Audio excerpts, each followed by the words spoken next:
Sixième point, court et simple. Qu'est-ce qu'on veut dire par là? Par exemple, l'invitation. L'invitation ne doit jamais dépasser plus de 2 minutes. C'est réellement ne presque rien dire. L'objectif d'une invitation, c'est de prendre un rendez-vous et rien d'autre. Surtout ne rentrez pas dans une présentation lors d'une invitation, ne répondez pas aux questions. L'invitation, ce n'est rien d'autre que dire voilà, j'ai un projet super à te partager, je trouve super, j'ai pensé à toi, à ce que tu as telle et telle qualité, tu es positif, entrepreneur, tu as du monde, tu comprends les choses vite, tu as du réseau, je crois que ça va beaucoup te plaire. Mais c'est à toi de voir, c'est un projet que tu peux voir, et n'oubliez pas aussi d'édifier votre sponsor lors d'une invitation. Et c'est tout, et c'est de caler un rendez-vous. Et surtout ne pas répondre aux questions. Donc soyez enthousiaste, mais n'en faites surtout pas trop. C'est-à-dire, n'en faites pas, on va dire, en quelque sorte, à l'américaine, où vous en rajoutez, tu veux devenir millionnaire, etc. Le plus vous faites ça, plus la personne va, en quelque sorte, se repousser, va repousser de vous. Donc surtout, ne poussez pas la personne non plus. N'essayez pas d'insister trop. Vaut mieux dire aux gens, écoute, si ça t'intéresse pas, tant pis, c'est pas grave. Je trouve ça vraiment dommage que tu as tellement de qualité. Je trouve que ça va vraiment te plaire. Et c'est à toi de voir. Encore une fois, viens jeter un coup d'œil. Tu découvres tout ça. Et à mon avis, c'est pas possible, ça t'intéresse pas. Mais quelque chose comme ça. Donc, c'est d'avoir le juste ton. En quelque sorte, c'est de dire c'est top, ça va fortement t'intéresser, donc c'est d'être enthousiaste, mais en contrebalance, ne pas pousser. Mais c'est toi qui vois, moi j'ai décidé, c'est à toi de décider. Vous voyez, ce juste équilibre est très important. Et quoi qu'il arrive, restez simple. Autre point important, oubliez les techniques, en quelque sorte commerciales. Okay, si vous avez été commercial auparavant, c'est très bien, mais il faudra bien oublier vos techniques de vente, parce que dans ce business-là, on ne cherche pas à avoir des techniques de vente, on cherche à être suivi, on cherche à être un leader, et les gens vont nous suivre nous, ils vont pas nous suivre, ils vont pas suivre des produits. On ne cherche pas à vendre un produit, on cherche à développer un réseau de distribution. Et ici, le mot confiance et les mots comme simplicité, honnêteté et intégrité sont les maîtres mots. Donc les gens cherchent vraiment et suivent des gens qui sont simples, honnêtes, intègres et surtout qui aiment ce qu'ils font. Vous allez les inspirer quand ils vous voient plein d'enthousiasme, heureux dans ce que vous faites, et surtout vous êtes humain, simple et honnête. C'est ce que les gens vont dire, ça j'ai envie de faire ce que tu fais. Donc court et simplicité créent la duplication. Et dans ce métier, vous l'avez bien compris, on cherche la duplication. Quand vous êtes court et simple, les gens dupliquent. Le pire que vous pouvez faire, c'est quand les gens se disent lors d'un rendez-vous, par exemple, oh là là, il est trop fort, lui, il connaît tellement de choses sur les produits. Oh là là, moi je connaîtrais jamais autant de ça. Il faut être un spécialiste produit, par exemple. Oh, il est tellement bon dans ce qu'il fait, je pourrais jamais faire ce qu'il fait. C'est le pire que vous pouvez faire. Ce que vous voulez, c'est que les gens vous disent, se disent à eux-mêmes, ça je peux faire aussi. Encore mieux, c'est de dire, je peux faire encore mieux que lui ou elle. Si les gens se disent ça lors d'un rendez-vous, lors d'un meeting, ils vont se dire, attends, si lui peut le faire, moi je peux le faire aussi. Ou je peux même faire mieux que lui. Là, vous allez avoir un démarrage assuré, mais vous allez surtout avoir quelqu'un qui va pouvoir avancer vite avec confiance et vous allez pouvoir créer une duplication plus rapide. Donc, cherchez d'être court, simple, parce que ça va créer une duplication. Le septième point, besoin de mon sponsor pour réussir. Qu'est-ce qu'on veut dire par là? Vous n'avez jamais besoin de votre parrain pour réussir. J'entends souvent des gens qui disent « Ah, j'ai besoin de toi pour réussir ». Donc, soyez très clair avec ça. Vous n'avez jamais besoin d'un sponsor. Avec le système que vous avez, les formations vidéo que vous avez, etc., etc. Vous avez tout pour réussir. Tout pour atteindre n'importe quel niveau de succès déjà avec ce que vous avez avec le système et les bases que vous apprenez à travers ces fondamentaux. Donc bien sûr, un sponsor, c'est merveilleux d'en avoir. Utilisez-le au maximum. Apprenez le maximum de vos sponsors. C'est pas qu'il faut l'oublier, au contraire, il faut l'utiliser au maximum. Vous n'avez pas besoin de lui pour réussir. En quelque sorte, un sponsor, c'est un accélérateur de succès. Il ne faut pas oublier, c'est vous qui êtes responsable du succès de votre affaire. Ce n'est pas vos sponsors qui sont responsables de votre succès. Ce n'est pas vos sponsors qui vont faire le succès à votre place. C'est vous. Vous êtes maître à bord. Vous êtes responsable de votre succès. C'est vous qui allez provoquer le succès. En tant que sponsor, on aide, mais on n'assiste pas. Point tellement important. C'est-à-dire que on va chercher à transmettre les clés, on va accompagner, on va épauler, mais on ne va jamais assister, faire le travail à sa place. La règle d'or dans ce business, en tant que sponsor et leader, on ne fait jamais ce que notre distributeur peut faire déjà. Et ça c'est très important, sinon vous ne pouvez pas dupliquer. Rendez-le indépendant, faites en sorte qu'il se dépasse graduellement. Donc, je prends un exemple. Souvent, il y a des distributeurs qui me demandent « Ah, j'ai pas la liste de prix, tu peux me l'envoyer ?» Il est hors de question que j'envoie la liste de prix. Je vais l'enseigner à trouver la liste de prix pour le rendre indépendant. Sinon, je le rends dépendant de moi, et donc quand ça commence à se dupliquer, il a toujours besoin de moi, et donc à la fin, quand il a besoin de moi, il est toujours dépendant de moi. Et donc je ne peux pas grandir, je ne peux pas dupliquer, je ne peux pas atteindre la liberté financière.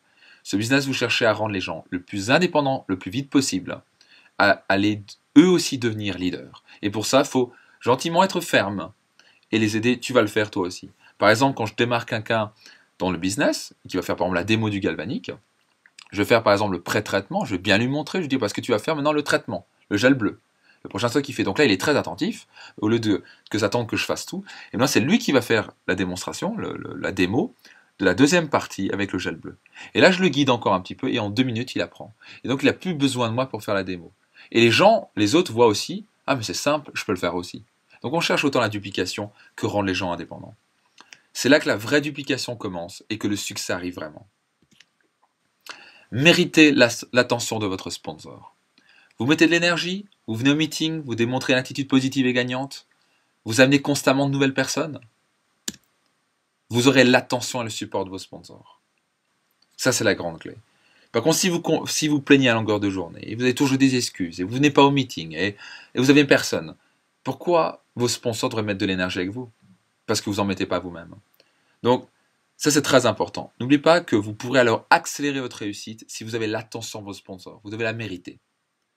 Et vice-versa, vous en tant que sponsor aussi, mettez votre énergie avec ceux qui méritent votre attention, qui amènent du monde, qui viennent au meeting, qui démontrent une attitude positive et gagnante. En mettant votre énergie avec les gens qui démontrent qu'ils ont envie de réussir et qui avancent et qui amènent du monde, vous allez pouvoir faire des miracles ensemble. L'erreur, une des plus grandes erreurs d'un distributeur, c'est essayer de motiver des gens non motivés, plutôt que de trouver les gens motivés et mettre l'énergie avec les gens motivés. Là, vous pouvez faire littéralement des miracles dans ce business. 8e point, détermination et conviction. Attendez-vous à rencontrer des difficultés. Ce métier est comme dans tout métier et toute chose dans la vie, ce n'est pas facile. Donc, que vous appreniez à conduire, que vous appreniez une nouvelle langue, comme par exemple l'italien, que vous appreniez à éduquer des enfants, ce n'est pas facile.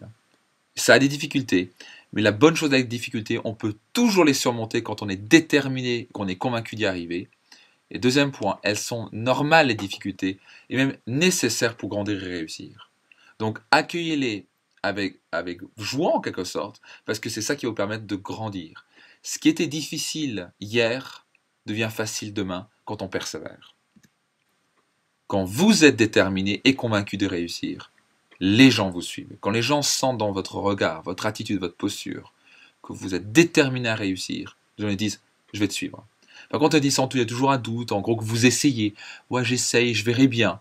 Les gens n'ont pas envie de suivre quelqu'un qui essaye, qui a à moitié décidé. Les gens suivent quelqu'un qui a pris une décision claire et nette, qui est déterminé et convaincu de réussir, qui dit « je vais réussir quoi qu'il arrive, que tu me joignes ou pas, j'ai décidé de réussir. Et je trouverai mes 12 personnes et je deviendrai diamant bleu ». Quand vous avez ce niveau de conviction et détermination, le succès arrive très très vite. Quand vous êtes déterminé et convaincu de réussir, rien ne peut alors vous arrêter. 9e point, responsabilité et exemplarité. Que vous utilisez les produits, que vous venez au meeting, que vous êtes positif, ou à l'inverse, que vous cherchez des excuses, ou remettez au lendemain, vos distributeurs font ce que vous faites, pas ce que vous dites. Donc si vous venez au meeting, vous voulez que les gens viennent au meeting, qu'ils utilisent les produits, utilisez les produits, venez au meeting. Vous voulez que vos distributeurs soient positifs, encourageants, soyez positifs et encourageants. Si vous cherchez des excuses, vous remettez au lendemain, vous ne faites rien, ne vous attendez pas à avoir l'inverse dans votre organisation. Votre organisation est le reflet de vous-même. Donc, si vous dites beaucoup, il y a des distributeurs, c'est des nuls, ils n'y arrivent pas, ils ont de mauvaises attitudes, regardez dans le miroir, et on regarde dans le miroir et on change soi-même. Donc, une des grandes erreurs, c'est mettre la faute sur l'autre. Quand on pointe du doigt de quelqu'un, on a 3 doigts qui pointent contre nous. Donc, faites très attention à toujours mettre la faute sur l'autre. Ça, c'est trop facile. Les gagnants ne mettent pas la faute sur l'autre, ils regardent en face d'eux-mêmes, ils regardent à l'intérieur et disent qu'est-ce que je peux faire pour changer. La maladie numéro 1 du succès, ça qui empêche les gens à venir atteindre le succès, c'est l'excusite, ce qu'on appelle. Chercher des excuses. Oui, mais le problème c'est, je suis trop jeune, je suis trop vieux, je connais personne, j'ai pas le temps, je suis solide, je suis trop fatigué. Que des excuses, aucune réalité. La réalité, c'est le choix qu'on en fait. Que vous connaissiez personne, que vous avez peu de confiance en vous, tout peut changer. Vous pouvez dire à partir de maintenant, je vais faire les choses qu'il faut pour avoir confiance en moi, pour devenir un grand leader. J'arrête les excuses et je deviens un grand leader. La deuxième maladie, qui est un cousin à l'excusite, c'est remettre au lendemain, appelé aussi la procrastination. C'est du style, c'est un peu lié à la fainéantisme aussi. Oh, je suis fatigué, j'appellerai demain. C'est une sorte d'excusite aussi au succès. Oh, là, non, non, je vais pas l'appeler, là, j'ai peur de le contacter. Et qu'est-ce qu'il va penser de moi de toute façon? Peut-être qu'il va me prendre pour un fou. Et qu'est-ce qu'ils vont penser mes parents si je le fais? Donc, il faut mieux pas que je l'appelle, je prends pas de risque. Si vous prenez pas de risque, si vous remettez au lendemain, si vous prenez des excuses, rien va se passer. Les gens qui ont du succès, les gens à succès, refusent l'excusite. Ils refusent de mettre au lendemain. Ils font les choses importantes maintenant. Parce qu'ils savent que leurs rêves sont tellement importants, ils vont faire tout ce qu'il faut pour réussir et ils vont éliminer littéralement l'excusite et de remettre au lendemain. Vous êtes responsable de votre affaire. Quand je veux que les choses changent, je dois changer. Donc quand je vois que mon business n'avance pas comme je veux, c'est plutôt que critiquer les autres, c'est plutôt regarder en face de moi, c'est dire qu'est-ce que je peux faire, qu'est-ce que je dois faire à partir de maintenant, qu'est-ce que je dois changer, quel genre de choses que je dois faire pour faire avancer mon business et réussir. Et seulement là, quand vous êtes centré de l'intérieur vers l'extérieur, vous êtes un leader centré, votre succès arrive très très vite parce que vous êtes une source d'inspiration. Vous avez décidé de réussir quoi que soit l'extérieur. Vous n'êtes plus influencé par l'extérieur. Vous avez décidé, donc vous réussissez. La fondation du succès, vraiment la fondation du succès, c'est de comprendre que c'est une matière de leadership. Vous êtes un leader, vous êtes un meneur d'hommes et de femmes. Vous êtes un exemple pour les autres. Très important à savoir. Les gens vous suivent, vous, pas les produits Ninuskin. Ils vont vous regarder, vous, et ils vont se poser la question, est-ce que je peux faire confiance à cette personne-là? Est-ce qu'elle m'inspire? Est-ce qu'elle me donne confiance? Est-ce que j'ai envie de la suivre? Si elle répond à ces questions-là, ils vont vous suivre à réussir. Les gens prennent une décision, 90% du cas, pour vous, parce que vous les avez inspirés. Vous avez fait les choses professionnellement, vous êtes confiant, vous les inspirez par votre détermination et votre conviction. Un des points essentiels, par exemple, en tant que leader, c'est de soigner votre image. Donc, on dit souvent l'image, l'habit ne fait pas de moine. C'est vrai et pas vrai, j'aurais dire. Ça y contribue sincèrement. Les gens n'ont pas envie de suivre quelqu'un qui est habillé, vous voyez, un peu à la cow-boy, si vous voyez ce que je veux dire. Soignez votre image. Élégant, professionnel, sans en faire trop, mais élégant, professionnel. Personnellement, quand j'étais Lapis, j'ai investi dans deux costumes Hugo Boss. Au lieu d'en acheter tout plein, ce que je faisais, parce que c'est des costumes de mauvaise qualité, que je vais changer de toute façon tous les 3-4 mois. Je préfère investir, j'ai mis un peu d'argent de côté, j'ai investi deux costumes. C'est tout, que j'ai mis littéralement, que j'alternais tous les jours. J'ai acheté quelques bonnes chemises de qualité. Donc je préfère mettre un peu le prix, vous pouvez même attendre les soldes si vous souhaitez ce que vous voulez, mettre un prix de qualité, parce que vous allez vous sentir beaucoup mieux. D'un coup, je me suis senti beaucoup mieux, j'avais une meilleure image de moi-même avant tout, les gens le voyaient, le ressentaient, parce que d'un coup, je représentais un homme d'affaires. Je représentais quelqu'un qui était dans les affaires, qui avait du succès, parce que c'est ce que je représentais, donc qui a envie de me suivre. Si on est habillé avec les habits de moins bonne qualité, qu'on est à moitié bien habillé, qu'on n'a pas une bonne image, les gens n'ont pas envie de nous suivre. Donc la qualité de vos habits, il faut mieux en acheter moins, mais de qualité, que l'inverse. Donc soignez votre image, soignez votre coiffure, n'en faites pas trop, restez humain et simple, mais soignez votre image, c'est extrêmement important, parce que c'est une empreinte de leadership. Et le plus important en tant que leader, c'est de cultiver de puissantes valeurs d'honnêteté, de simplicité, d'intégrité. À la fin, les gens, encore une fois, vous suivent vous, et vous suivent pour ce que vous êtes. Et quand vous inspirez l'honnêteté, vous la respirez, vous l'inspirez, la simplicité, l'intégrité. L'intégrité veut dire suivre vos promesses, tenir vos promesses, quoi qu'il arrive. Le jour où je me suis mis un point d'honneur à ça, il y a eu des changements incroyables dans mon business. Les gens pouvaient sentir, j'étais quelqu'un d'honnête, de simple, d'humain, et surtout je tenais mes promesses. Donc ils pouvaient me suivre. Vous voyez, quand vous êtes intègre, les gens vous disent ok, je peux suivre cette personne-là, je peux lui faire confiance, et donc vous allez pouvoir attirer vers vous des grandes personnes, des gens qui sont comme vous, honnêtes, simples et intègres. Et ça, c'est vraiment la fondation pour un grand succès dans cette affaire. Une règle d'or. Pour atteindre vos objectifs et vos rêves, il suffit d'aider suffisamment de personnes à atteindre les leurs. C'est la fondation du leadership. Vous ne pouvez pas ne pas réussir à aider plein de gens à réussir. Donc pour un moment, oubliez-vous un petit moment. Focalisez-vous plutôt à vous dire comment je peux aider des personnes à réussir leur objectif? Comment je peux aider cette personne, ces personnes, à atteindre leur objectif et leurs rêves? Et dans ce cas-là, vous n'avez plus aucun souci à vous faire pour atteindre vos objectifs et vos rêves. Il est littéralement impossible de ne pas réussir quand vous fonctionnez sur cette philosophie-là. 10e point, gardez le focus malgré vos émotions. Probablement le plus important des points. Ce business peut devenir une montagne russe au niveau émotionnel. Qu'est-ce qu'on veut dire par là? Ayez des buts élevés, mais faites attention aux attentes trop élevées. Concrètement, je prends un exemple. Moi, je suis pris pendant les 6 premiers mois, la première année, j'étais en plein dans cette erreur-là, et je n'arrivais pas à gérer mes émotions parce que je ne le savais pas. C'était comme ça. Donc, qu'est-ce qu'on veut dire par là? C'est-à-dire que quand vous rentrez dans un rendez-vous, vous devez vous dire, je suis déterminé à parrainer cette personne-là. Je suis certain, on va parrainer cette personne-là, et puis c'est tout. Vous êtes convaincu. Mais vos attentes, vous avez quand même dans votre coin, votre tête, à dire qu'il se peut qu'il ne démarre pas. Parce que si vous misez tout sur cette personne-là, je suis sûr qu'elle va démarrer, elle est top, elle est super, et d'un coup elle vous dit finalement, ça m'intéresse pas, c'est pour moi, etc. Et d'un coup, vous tombez comme ça en disant, ah, ça marche pas pour moi, et vous rentrez dans cette émotion négative. Et certains, ils restent pendant des semaines, voire des mois. Et pendant que vous perdez cette énergie négative à vous plaindre, à vous dire ça marche pas, et qu'est-ce qu'il m'a dit, qu'est-ce que j'ai fait de mal, pendant que vous passez ce temps, vous avez 2 distributeurs qui mettent l'émotion négative de côté, ils savent qu'ils doivent présenter et parrainer beaucoup de gens, ils savent que c'est un business de nombre et de qualité, et ils continuent à présenter. Pendant ces semaines où vous vous plaignez, et vous posez la question qu'est-ce qui ne va pas, prenez ces semaines plutôt à inviter, présenter, inviter, présenter. Et c'est ce qui fait toute la différence entre quelqu'un qui avance très vite et quelqu'un qui avance très lentement, parce qu'il se plaint et il reste dans ses émotions négatives. Donc, très important, vous avez bien compris, vos attentes doivent être basses, mais vos buts très élevés. Vous savez que si vous présentez à beaucoup de monde, il y a des gens ouverts et positifs, vous êtes garanti de réussir. À la fin, c'est trouver 12 personnes, et puis c'est tout.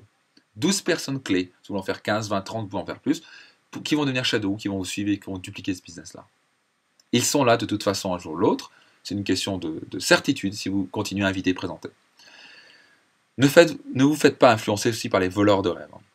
Alors par exemple, souvent ça vient de la famille ou des amis, ils viennent vous dire, mais ton truc ça marche pas, j'y crois pas, ça marchera jamais, etc. C'est votre choix à vous laisser influencer ou pas. Moi au début j'étais effondré quand on me disait ça. Et au bout d'un moment j'ai dit, mais non ça suffit, je ne laisse plus me laisser influencer par l'extérieur parce que les gens m'ont dit. J'ai décidé de réussir, j'ai réussi quoi qu'il arrive, et je m'en fiche complètement ce que les gens pensent. L'opinion des autres, ça n'a aucune importance. Ce qui compte, c'est votre détermination, c'est votre choix. Et c'est très intéressant quand vous êtes déterminé, quand vous avez pris une vraie décision, les gens sentent que, avec vous, vous allez réussir.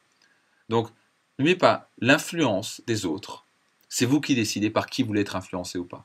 Moi, personnellement, je préfère être influencé par des gens qui me mènent et qui m'aident à devenir la personne que je veux et atteindre mes objectifs et mes rêves, plutôt que les gens qui essaient de me descendre de mes rêves. Personne n'a envie de suivre quelqu'un qui se plaint, qui est négatif. Donc, pendant que vous vous plaignez que ça ne va pas, et ceci, cela, d'autres personnes recrutent et avancent et progressent à atteindre leurs rêves. Vous choisissez de quelle catégorie vous voulez faire partie. Si vous êtes capable de gérer vos émotions, restez focus sur vos objectifs et restez en action continue, quoi qu'il arrive, vous êtes voué à un très grand succès. Et je pèse mes mots. Donc, restez positif quoi qu'il arrive, ne vous faites pas influencer. Et des attentes basses, mais des objectifs très élevés et rentrez en action. Gardez votre enthousiasme quoi qu'il arrive et surtout amusez-vous. On va finir par ce dernier principe qui s'appelle petite victoire après petite victoire mène inévitablement à la grande victoire. Alors, on va prendre un exemple.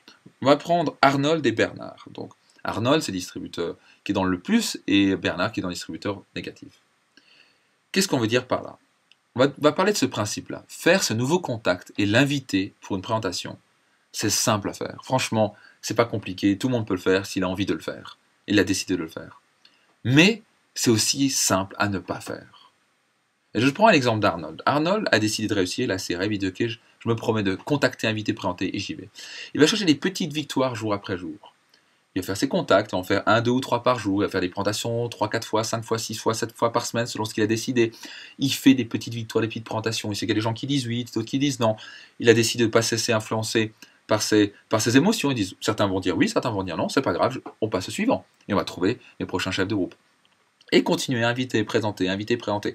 Est-ce qu'on le voit des résultats par rapport à Bernard, qui lui par contre, cherche pas d'excuses. Il a envie de réussir, mais il n'a que des excuses. Il remet toujours au lendemain. Oui, mais le problème c'est ceci. Ah, mais là, j'appelle pas parce que je suis fatigué. Oh, là, je vais gagner un bon film. Oh, écoute, là, je vais me faire une bonne partie de pétanque. Oh, là, je peux pas y arriver. Oh, non, là, j'ai peur de ce qu'il va me dire, etc., etc., etc. Et donc, il ne fait rien.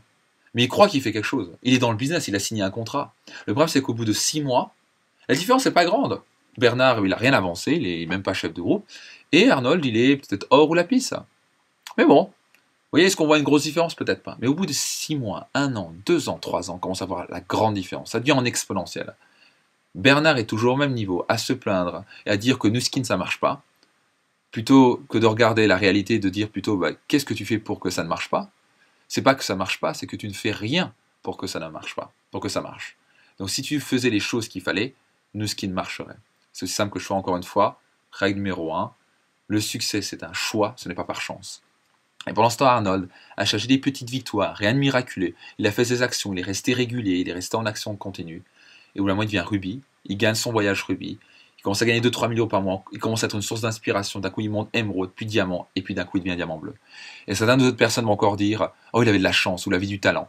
Rien par rapport à ça, il a juste fait ses petites victoires, il a fait ses petites disciplines, ses petits sacrifices jour après jour, qui l'a mené à vivre ses rêves.